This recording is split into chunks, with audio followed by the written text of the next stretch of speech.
Welcome back to the Spiritual Shitshow podcast. My name is Julie Wynn, and I'm recording this. It's Wednesday morning.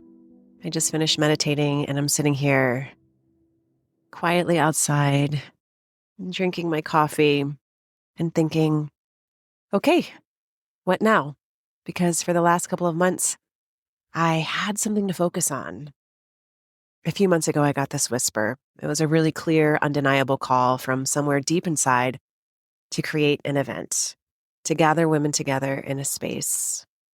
Part of it was I have been in my cocoon, my spiritual shit show, for 10 years. And the way I described it was I'm getting kicked out. I've graduated from college and now I need to go get a job. And what does that require? It requires me to get out there, to put my resume out again, to go and get the job, to show up, to get out of the house. A date came to me, August 23rd, and I named it Remembering You. And once I said yes to that call, I had a container. I had somewhere to put all of the restless, searching energy. There was something to build. And it was exciting and terrifying all at the same time. I was able to build and create something, but give it enough space because I had enough conscious awareness of when the fear was popping in, when the self-doubt was popping in, when the old habits were creeping in. The night before the event, I had an awareness of, I am so good at future planning. And this is a practice of me stepping into it. It's so easy to dream and to feel the feeling of a dream, but when the dream is actually here, it's manifested, how am I going to step into it? So Sunday came and it happened, and so many people showed up. It felt like this strange initiation. It was literally a closing of a loop and an opening of a new one. And the people who blessed the first half of my journey when I was in my 20s showed up, and it felt like they were blessing the second chapter of my life, this new thing that I'm stepping into. And again, I don't know what is to come. I don't know what I'm stepping into. And that's where this really beautiful divine curiosity comes in, because I'm not scared of it. I'm more excited and I'm more curious. And I am really grateful that I've had the experience again of what it feels like to hear something deep inside of you to say you need to do this, and then you do it. Spiritual traditions talk about this thin place, these moments and spaces where the veil between the physical world and the divine is so thin that you can just feel it. And Sunday was one of those places for me. It just felt like it was a swirl that I couldn't name. And yes, at moments I got lost in the swirl, but the bigger opportunity here is that I've got to experience. So when it happens again, I can ground. And when it happens again, I can ground. And when it happens again, I can ground. I can continue to ground deeper and deeper and deeper into the magic. The morning started with my daughter and I driving to the space, windows down. And when my dad and or my dog Jack shows up, they show up as feathers. And literally a feather flew in my window, swirled around my head, flew past my daughter, and then out her window. And my daughter was like, "Whoa, Mom, did you see that?" And I was like, "Yes, I did. I did. Thank you, Dad. Thank you, Jack." And then we pulled up to the space, and the very first song that was playing through the speakers was Fleetwood Mac, Dreams. And if you know me, Fleetwood Mac is one of those sacred signals I associate with my dad. It's how he taps me on the shoulder from the other side and says, "I'm here.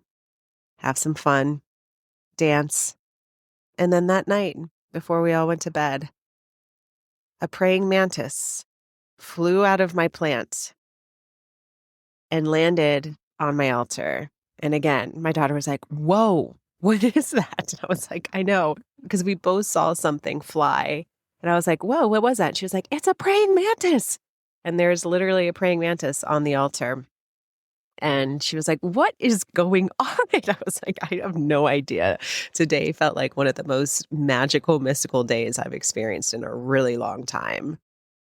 And these are the beautiful sacred bookends. And in between them was a room full of women moving, laughing, showing up, connecting, being human together. And it was breathtaking. And then my brain got involved. You know that voice. The moment the sacred portal closes and the ego stands up itself off and starts demanding a line-by-line audit. Was it actually good? Did people just show up out of obligation? Did I oversell and underdeliver? Should I have danced that much? Why did I do that move? Did I talk too much? Why did I say that thing? Did I not do enough? I didn't plan that well. Is that what people expected? Did people leave saying, why did I just do that? That was weird. What was she doing? And of course, the ultimate exhausting question is, could it have been better? And absolutely, anything can be better. Perfection is a mirage we chase so we don't have to look at the beauty of what is actually right in front of us. And my intention for the event was to be present and to let the magic unfold. And the parts of the event that got messy for me personally is the parts that I was trying to control, demand, or show up in a different way. And on Monday, people started reaching out. I feel so happy today. Thank you so much for yesterday. Or I didn't realize how badly I needed that. Thank you. Or thank you for creating that space. It was really beautiful. It was really fun. And instead of just letting those words land in my chest, instead of letting them nourish these parts of me that work so hard and allow these words to honor what I wanted to honor within myself, which is I showed up. And instead, I was catching myself saying, yeah, but not everybody loved it. Or, yeah, but did they love it? Or was that compliment authentic? And I could have transitioned a little bit better, and I didn't give enough time and space for the things that I wanted to give time and space to. And and it made me stop. And I had to ask myself, why is it sometimes so much easier to believe criticism than it is to believe love? Why can someone look us in the eye and tell us something profoundly beautiful about who we are, and we immediately discount it? We say, oh, they're just being nice, or they don't really know me, or they don't really mean it. But let someone say something hurtful to us 15 years ago, whether that's a passing comment from a teacher, a shitty comment from an ex-partner, a parent, a friend, and somehow that becomes gospel. We carry that heavy, toxic weight around like it was handed down to us on a stone tablet and like it's true. Psychologically, we know why this happens. We have a negativity bias. Our ancestral nervous systems are wired to scan for threats because back on the savannah, ignoring a threat meant death. If you have spent years of your life needing to pay attention to other people's micro expressions, that's me. Reading rooms, yep, that's me too. Anticipating disappointment, me again. Walking on eggshells to make sure everyone else is okay. Your nervous system becomes a world-class detective for what went wrong. And so when 10 people tell you something beautiful and one person looks slightly distracted, guess who gets the microphone in your head? The distracted person, every single time. And sitting in my meditation this morning, I realized I don't think my practice right now is to create the next big thing. I think my practice is actually receiving what already happened, simultaneously not overthinking it, but really noticing, how do I receive joy? How do I receive compliments? Receiving the fact that people showed up, and they showed up in such an overwhelming way. Like I literally cried, like a cry that I haven't really experienced probably since my wedding, that people showed up because they love you. And then again, noticing that I was like, or it's not truthful, or it's not authentic, or again, they just want something from me. That I think is something back from the dance days of having a need for relationships and to believe in authenticity. But at the end of the day, these people in the dance space really just wanted a part of me. They wanted to be friends with me so they can get the inside scoop or the tea on what's happening at the dance studio, or they wanted to get in with me so I would like their kid so their kid would get extra opportunity. And so now, receiving the truth that I did something incredibly courageous. Receiving the possibility that when someone looks at me and tells me something beautiful and says it was good, that they mean it. While I was in my meditation this morning, this vivid image came to me, and I saw myself as a bird, and I felt this ache in my chest as I realized, shit, I think I've spent a large portion of my life with clipped wings. Life clipped one of them, painful experiences clipped the other, a lifelong narcissistic relationship probably clipped the rest. And eventually, without even realizing, I just stopped trying to fly, and I got really good at being a cute little bird who's just hopping around on the land, grateful that I'm closer to the flowers, grateful that I'm closer to the earth, but I forgot that I was meant to fly. And I want to be clear, I built a beautiful life down here. I learned how to function beautifully. I learned how to work hard. I learned how to anticipate needs, how to take care of everyone around me, how to build a business, how to survive, how to heal, how to pray, how to squeeze every single drop of joy out of the limited gravity I was bound by. And I made the absolute most out of the wings I had left. And remembering you, this event, this space, it gave me one of my wings back. When I walked into that studio Friday night to set it up, my husband was like, wow, I see it. And I said, what? And he was like, you missed this. And I was like, oh my God. And here comes the tears. I miss having a space. I miss building spaces for people to come to. More importantly, I miss my own joy. I miss my light. I miss my smile. I miss moving in spaces with people. I miss feeling like I am important and that I matter. And I miss inspiring people in real time, in community, not just on Zoom. I miss having a place that feels like home, that is outside of my home. And for so long, that was the dance studio space. I loved turning the key to open a place that felt like mine, that I could be proud of, that I built. So the remembering you gave me a wing. For a brief shining moment on Sunday, I stretched it all the way out and I danced and I created and I let myself be seen in all of my messy magic and shit showiness. And as I sit here today, I realize I still have another wing that needs tending to. And maybe I'm not supposed to immediately turn Sunday's magic into a new business strategy or do this again even. It's not the question of what I'm supposed to do next. What I received very clearly today is what would happen if I tended to my wings long enough to actually learn how to fly. It's almost, have you ever been sick for a couple weeks, but you can't just lay in bed, so you function. You just keep pushing through and you're making dinner and you're still driving the kids around and you're still going to work and you're still answering emails and you're still folding laundry and you're just functioning. You're still doing your day, but you're sick. And then one day you finally feel better and you're not sick anymore. And you wake up with energy in your limbs and you're like, oh my God, I can't believe I was doing all of that while feeling that bad. I wonder how many of us are doing that emotionally every single day. How many of us have become Olympic level athletes at functioning with clipped wings. We are getting things done. We are raising beautiful families, leading companies, helping others show up, and doing a really great job at walking around on the dirt. But what if we could fly? Now, here's where it gets really uncomfortable for me, and this is where personal awareness comes in, because the moment I decide to turn inward and tend to myself, I hit a wall. I bump right up against an old voice from my past. You're selfish.